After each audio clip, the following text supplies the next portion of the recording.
사사기 10장 1절부터 18절입니다. 오늘 본문의 배경이입니다. 아비멜렉 이후 이사갈 지파의 돌라와 길르앗 사람 야일이 일어나 이스라엘을 다스립니다. 이들을 소사사라고 부르는 이유는 분량이 매우 짧고 큰 이야기들 중간에 끼어있기 때문입니다. 이런 소사사들 이야기에는 이스라엘의 전형적인 구원 패턴이 나타나지 않습니다. 이 두 명의 사사들은 소사사 삼갈 이후 처음 등장하는 소사사들입니다. 소사사들의 이야기는 그들의 출신과 다스린 횟수 그리고 어디서 죽었는지만 알려줄 뿐입니다. 이런 소사사들의 등장은 본격적으로 대사사의 이야기가 등장하기 전에 마치 오아시스처럼 독자들에게 쉼을 주는 역할을 합니다. 이러한 소사사들 이야기 다음에 대사사 입다의 이야기가 등장하는데 오늘 말씀에서는 그 이야기의 발단 부분에 해당합니다. 1절부터 5절입니다. 소사사 돌라와 야일. 아비멜렉 다음에는 이사갈 지파 사람 도도의 손자이며 부하의 아들인 돌라가 일어나 이스라엘을 구원하였는데 그는 에브라임의 산간지방에 있는 사밀에 살고 있었다. 그는 이스라엘의 사사로 23년 동안 있다가 죽어서 사밀에 묻혔다. 그 뒤에 길르앗 사람 야일이 일어나서 22년 동안 이스라엘의 사사로 있었다.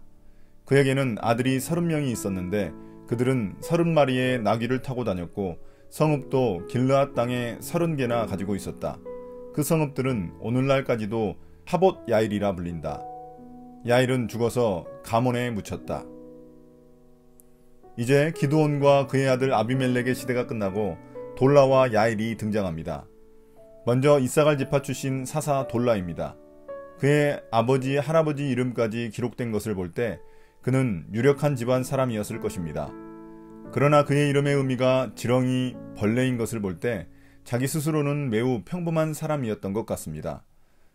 하나님은 그를 사용하셔서 이스라엘을 구원하셨고 그는 23년 동안 사사로 이스라엘을 다스리다가 죽었습니다. 다만 그는 이사갈 지파인데도 에브라임 지파의 산간지방에서 살았습니다. 그 다음 사사는 요단 동편에 위치한 길르앗 지역 출신의 야일인데 그의 이름의 의미는 여호와께서 빛을 발하다입니다. 그런데 돌라와 달리 그에게는 이스라엘을 구원했다는 말이 없습니다. 다만 사사로서 22년 동안 다스렸고 많은 권력과 부를 누린 인물로 소개되어 있습니다. 그는 아들이 30명인데 모두 나귀를 탔고 성읍 30개를 가지고 있었습니다. 당시 나귀는 높은 지위의 사람들이 타고 다니는 운송수단이었습니다. 이처럼 하나님이 소사사들을 통해 아비멜렉의 혼란을 정리하시고 이스라엘을 구원하신다는 것은 매우 긍정적인 면입니다. 그러나 사사 돌라가 자기 성읍을 놔두고 에브라임 산지에서 살았던 것과 사사 야일이 왕처럼 아내와 자식을 많이 두고 많은 성읍을 다스린 것만 강조한 것을 볼 때 소사사들 또한 점점 더 타락하고 있다는 것을 암시해줍니다. 6절부터 9절입니다. 이스라엘의 배역과 하나님의 심판. 이스라엘 자손이 다시 주님께서 보시는 앞에서 악을 저질렀다. 그들은 바알 신들과 아스타롯과 시리아의 신들과 시돈의 신들과 모압의 신들과 암몬 사람의 신들과 블레셋 사람의 신들을 섬기고 주님을 저버려 더 이상 주님을 섬기지 않았다. 그러므로 주님께서 이스라엘 백성에게 진노하시어 그들을 블레셋 사람과 암몬 사람의 손에 내어주시니 그 해에 그들이 이스라엘 자손을 억압하고 학대하니 요단강 동쪽 길르앗 지방 아모리 사람의 땅에 사는 온 이스라엘 자손이 18해 동안이나 그렇게 억압을 당하였다. 암몬 자손이 또 유다와 베냐민과 에브라임 지파를 치려고 요단강을 건너왔으므로 이스라엘 백성은 고통이 막심하였다. 이제 새로운 대사사인 입다의 이야기가 시작합니다. 돌라와 야일의 시대가 지난 후 이스라엘은 더더욱 타락합니다. 그들은 가나안 7신을 섬겼습니다. 가나안 땅 전역의 우상들을 다 섬겼다는 의미입니다. 그만큼 이스라엘이 거의 가나안 7족속들처럼 변해버렸다는 의미입니다. 주님이 서실 자리가 없어진 것입니다.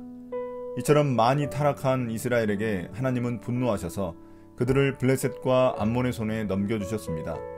여기서는 특히 암몬 족속의 핍박에 초점이 맞춰져 있습니다. 암몬은 18년 동안이나 이스라엘을 괴롭혔는데 그들은 요단 동편 사람들만 괴롭히는데 그치지 않고 요단강을 건너 유다와 베냐민, 에브라임 지파까지 괴롭혔습니다. 이 지파들은 가나안 땅의 허리에 해당하는 유력 지파들인데 그들 역시 고통을 당했습니다. 이처럼 이스라엘의 심한 타락만큼이나 그들의 고통도 가중되었습니다. 10절부터 16절입니다. 이스라엘의 부르짖음과 하나님의 대답. 그때서야 비로소 이스라엘 자손이 주님께 부르짖었다. 우리가 우리 하나님을 저버리고 바알을 섬기어 주님께 죄를 지었습니다.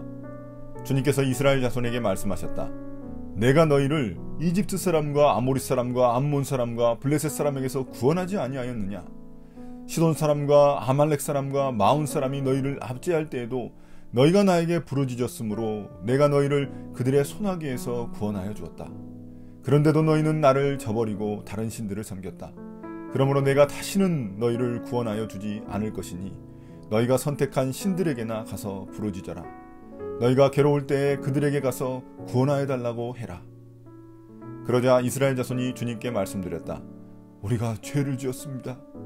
주님의 뜻대로 다 하십시오. 그러나 오늘만은 우리를 구출하여 주십시오. 그리고 그들이 자기들 가운데 있는 이방신들을 제거하고 주님을 섬기니 주님께서 이스라엘이 겪는 고통을 보고만 계실 수 없으셨다. 이제 이스라엘은 18년 동안이나 괴롭힘을 당하자 주님께 부르짖기 시작했습니다. 그런데 앞서 이스라엘이 부르짖던 장면과 차이가 있습니다. 이번에 그들은 부르짖기만 하는 게 아니라 자신들이 우상을 섬겼다는 죄를 인정하고 용서를 구하고 있습니다. 그러나 주님은 곧바로 구원자를 보내지 않으시고 그들을 책망하셨습니다. 그러면서 과거의 7 민족들로부터 구원을 베풀어 주신 일을 언급하시며 배은망덕한 이스라엘을 더 이상 구원하지 않겠다고 하십니다. 7 우상을 섬기며 타락한 이스라엘에 향하여 주님은 지금까지 이방 7 민족들로부터 이스라엘을 구원해 주신 이야기를 하십니다. 주님은 이집트 사람, 아모리 사람, 암몬 사람, 블레셋 사람, 시돈 사람, 아말렉 사람, 마온 사람으로부터 이스라엘을 구원해 주셨습니다. 이렇게 지속적으로 구원해 주셨는데도 불구하고 더더욱 우상을 숭배하며 이스라엘이 타락했다는 사실을 지적하시는 것입니다. 그러면서 주님은 나 말고 너희가 따르는 우상들에게 가서 구하라고 하셨습니다. 지금까지 이스라엘이 부르짖은 이유는 고통에서 벗어나기 위해서이지 결코 주님을 경배하기 위해서가 아니라는 사실이 드러난 것입니다. 그러나 이스라엘은 주님의 냉정한 거절에도 불구하고 현재의 고통에서 벗어나게 해달라며 애를 씁니다. 그들은 이제서야 우상까지 제거하고 주님을 섬겼습니다. 이에 주님은 다시금 이스라엘의 고통을 지나치실 수 없으셨습니다. 17절부터 18절입니다. 암몬과 이스라엘의 대치. 그때 암몬 자손이 집결하여 길르앗에 진을 치니 이스라엘 자손도 모여서 미스바에 진을 쳤다. 그때 백성과 길르앗의 지도자들이 서로 이렇게 말하였다. 누가 먼저 나가서 암몬 자손과 싸우겠느냐? 그 사람이 길르앗에 사는 모든 사람의 통치자가 될 것이다. 이제 이스라엘이 주님께 부르짖는 동안 암몬 족속은 또다시 이스라엘을 괴롭히기 위해 길르앗에 진을 칩니다. 그러자 어쩔 수 없이 이스라엘도 길르앗에 속한 미스바에 진을 칩니다. 그런데 이스라엘에는 앞장서 싸울 장수조차 없었습니다. 그래서 자기들끼리 의논하여 누군가 앞장서면 그가 자신들의 통치자가 될 것이라고 말합니다. 인간적인 방법으로 지도자를 뽑고 있는 것입니다. 지금도 여전히 하나님의 뜻을 묻지 않는 태도를 볼 때 그들이 진실하게 회개한 것인지 의심하지 않을 수 없습니다. 오늘의 묵상 포인트입니다. 첫 번째, 하나님은 누구신가? 부르짖기만 하면 하나님이 구원자를 보내주시니 이스라엘은 이것을 자신들의 신앙 공식으로 삼았습니다. 하나님을 마치 자동 판매기처럼 생각한 것입니다. 그러나 하나님의 인내를 계속 시험하면 그 공식은 깨지고 말 것입니다. 우리 신앙에도 이러한 잘못된 공식이 있지는 않습니까? 하나님을 마치 내가 말하는 대로 다 받아주시는 분으로 여기지는 않습니까? 두 번째, 나는 누구인가? 시간이 갈수록 이스라엘은 수많은 우상들을 섬기기 시작했습니다. 자신들의 욕망과 필요에 따라 우상들을 점차 받아들였기 때문입니다. 이제 하나님의 자리는 사라지고 우상들이 모두 차지해버렸습니다. 이처럼 우리 마음이 날마다 하나님께 통치받지 않으면 결국 우리 마음이 우상의 아지트가 되어 비참한 삶이 되어버립니다. 날마다 말씀 묵상을 통해 내 삶이 하나님의 말씀에 통치받아야 하는 이유가 여기에 있습니다. 오늘의 기도입니다.